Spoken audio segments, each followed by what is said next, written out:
ఈ ఇద్దరిట్లలో ఎవరు బెటర్ చెప్పు.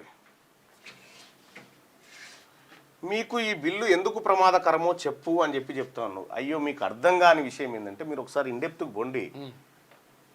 ప్రజల విశ్వాసంతో ఒకడు గెలిచి వచ్చి ఆడ కూర్చుంటే, ప్రజలు ఓటేసి గెలిచి ఆడ కూర్చుంటే వాడిని గద్దె దింపేటువంటి హక్కు ప్రధానమంత్రికి ఉన్నది. ఒక అక్రమ కేసు పెట్టేస్తే కథం తీసుకొని 30 రోజులు లోపల పడేస్తే కథం అవుతుంది.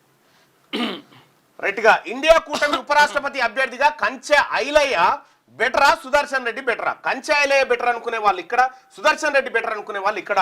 మీ అభిప్రాయాన్ని తెలియజేయండి. అందరి వాడిని, ఏ పార్టీకి చెందిన వాడిని కాదు. ఉపరాష్ట్రపతి పదవి సార్ మా బీసీఎన్ అయితే కాదు కదా. ఇగో ఇండియా కూటమి ఉపరాష్ట్రపతి అభ్యర్థిగా కంచె ఐలయ్య బెటరా, సుదర్శన్ రెడ్డి బెటరా?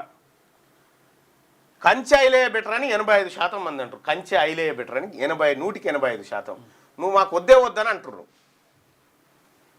సరే, ప్రజలకు లేకపోవచ్చు ఓటు డైరెక్ట్ కానీ వంశీ అంటుండు బీసీ వాదం ప్రజల్లోకి వెళ్ళింది, కానీ మీరు ఇంకా క్యూనిస్ కాకుండా రాజకీయ పార్టీ నుంచి వస్తే పార్టీలను ఫోర్స్ చేయొచ్చు అని అంటున్నారు. త్వరలో వస్తా బాయ్ సాబ్. ఇది కంప్లీట్గా సుదర్శన్ అన్న మరికొందరు ఇది చూస్తారు. నేను కూడా మీరు చెప్పేది కరెక్ట్గానే ఏకీభవిస్తున్నాం మీ మాటలతోటి.